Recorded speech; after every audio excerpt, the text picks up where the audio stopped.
Assalamualaikum warahmatullahi wabarakatuh. Selamat berjumpa kembali ya. Hari ini kita akan masuk lanjutan dari bentuk perpangkatan, yaitu bentuk akar. Di sini nanti kita akan bahas beberapa materi pembahasan. Yang pertama adalah tentang himpunan bilangan rasional. Bagaimana yang dikatakan dengan bilangan rasional? Bilangan rasional itu adalah himpunan yang anggotanya memiliki sifat M per N. Ya, M bagi N. Jadi M ini nanti adalah harus merupakan bilangan bulat, sedangkan N ini bilangan asli. Bilangan asli berarti dimulai dari 1, 2, 3 dan seterusnya. Gitu ya. Jadi kalau nanti kita katakan misalnya M dibagi N ini habis, ya, M bagi N ini habis, maka ini kita sebut dengan bilangan bulat.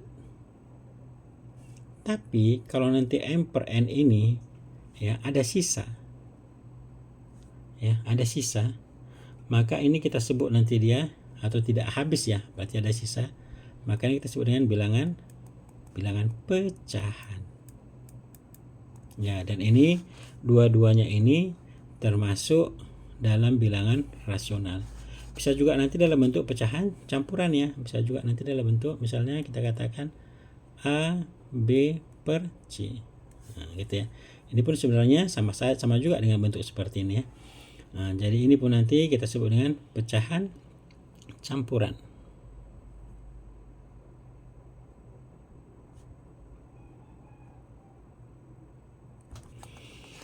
Oke, itu kita sebut dengan bilangan rasional. Kemudian kalau ada bilangan rasional, pastinya ada lagi yang kita sebut dengan bilangan.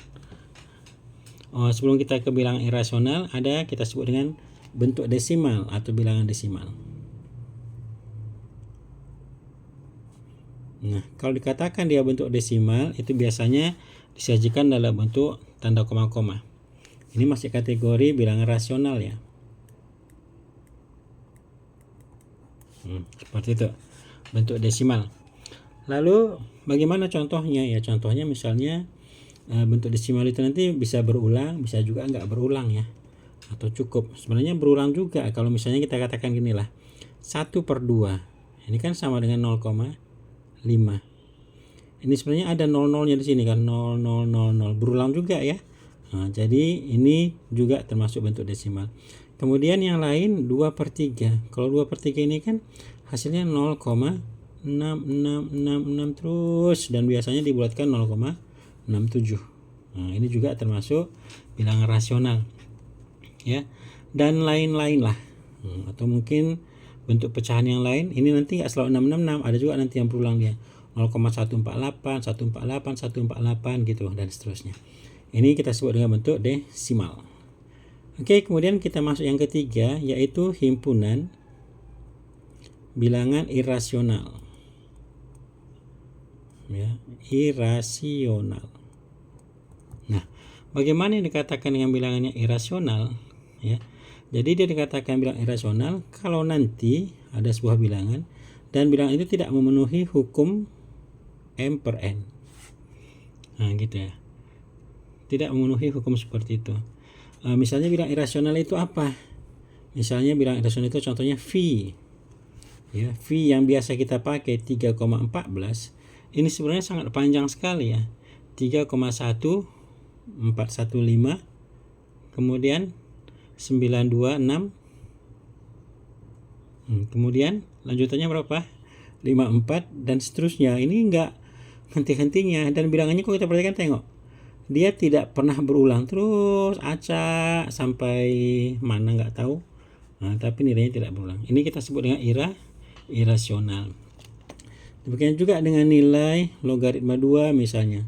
Logaritma 2 itu kalau kita gunakan kalkulator kan 0,301 terus dan seterusnya. Ya, ini kita sebut dengan bilangan irasional. Apalagi adalah akar 2 misalnya. Akar 2 itu kan nilainya 1,41 kemudian 42. Nanti bisa kamu cek dengan kalkulator. Ini terus nanti nggak akan berulang. Angka di belakangnya itu selalu acak terus. Dan ini kita kategorikan dengan himpunan bilangan irasional. Paham ya? Oke, baik. Setelah itu kita masuk ke bagian yang keempat. bagian yang keempat. Ini kita tuntaskan materinya ya. Yuk, yang keempat inilah kita sebut dengan bentuk akar yang sebenarnya.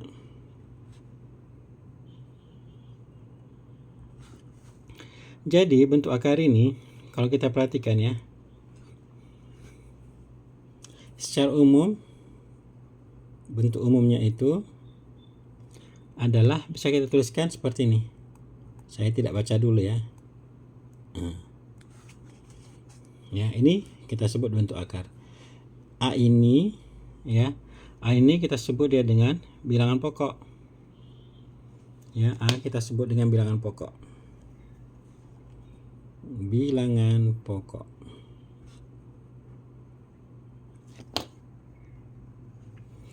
Kemudian setelah itu cara membacanya ya, cara baca. Banyak yang keliru ya, jadi memang harus kita luruskan. Jadi cara bacanya itu ada beberapa. Yang pertama adalah ini akar pangkat N dari A, misalnya akar pangkat A dari N. Nah, gitu ya. Itu cara membacanya. Ya. Tapi secara umum memang itu deh ya, akar pangkat A dari N. Nah, itu cara membaca bentuk perpangkatan ini. Kita ambil contoh misalnya akar pangkat 3 dari 8. Nah, maka ini akar pangkat 3 dari 8, kalau kita kembali ke sini tadi, ini sebenarnya sama dengan A pangkat 1 per N. Berarti di sini sama dengan 8 pangkat 1 per 3. Sedangkan 8 itu kan 2 pangkat 3. 2 pangkat 3 pangkat 1 per 3. 3 kali 1 per 3 1 ya. Maka ini sama dengan 2. Nah, gitu ya aplikasinya. Oke, durasinya sudah 7 menit. Nah, kita stop dulu, nanti kita sambung lagi ke pembahasan berikutnya. Jangan putus berlangganan ya, biar materi yang kamu dapatkan itu utuh, tidak separuh-separuh atau sebagian. Terima kasih, sukses selalu dan tetap semangat.